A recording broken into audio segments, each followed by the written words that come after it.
اي وحده عندها مشكل ديال تساقط الشعر او طاح لها شعرها بزاف وسيرتو البنات من القدام في هذا الفيديو اكيد ليك. من بعد معاناه طويله مع تساقط ديال الشعر بسبب الحديد بسبب فيتامين تي، قررت هذه مده انني نبدا وصفات طبيعيه واللي صراحه عطاتني نتيجه زوينه. فهنا غادي ندير بصله وغادي ندير معاها معلقه ديال زرع الكتان، معلقه ديال الحلبه، معلقه ديال الروز وشويه ديال القرنفل، بالضبط 7 ديال القرنفلات.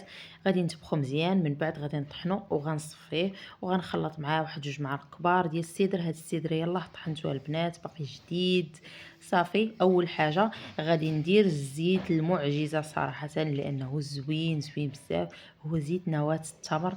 زوين البنات قد ما نشكره ما غاديش نعطيه حقه صراحه، كيبين لكم النتيجه من اول مره.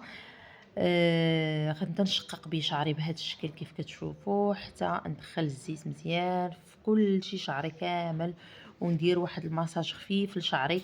دائما البنات المساج راه كيعطي دور كبير في الشعر. علاش ملي كنتبعوا شي وصفه بحال المينوكسيديل ولا هذا كتعطينا نتيجه، راه حيت ضروري اننا كنديروا المساج. فالمساج اصلا كيعطي نتيجه بلا المواد اللي غادي نديرو فيه، لانه كيحفز بصيلات الشعر وكيخليها انها تستقبل اكثر المواد الغذائيه.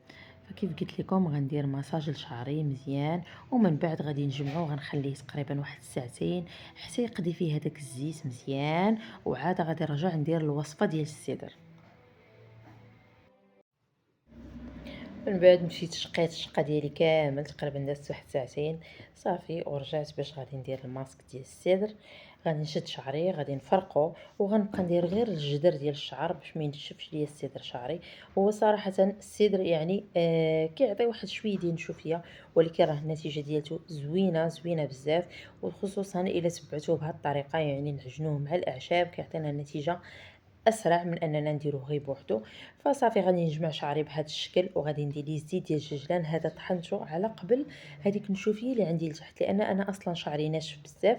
ودابا ملي تبعت ليه هذا الشيء كنتبع ليه السيدر وكنتبع ليه حتى الزيت بجوجهم فيهم القرنفل، فالقرنفل حتى هو كينشف الشعر وكذلك السيدر حتى هو كينشف الشعر، ولكن كيقويوه. وبما ان حنا بغينا انهم يقويو لنا شعرنا، فانا درت هذا الزيت خاص على قبل طحنته على يديا صراحه. انا راه مشيت وقفت على العطار حتى طحنوا ليا قدامي باش نديرو لهاد التحليف هكا اللي عندي من التحت، ونحاول انني ندير تغذيه من الفوق ومن التحت باش شعري ما يتضررش اكثر.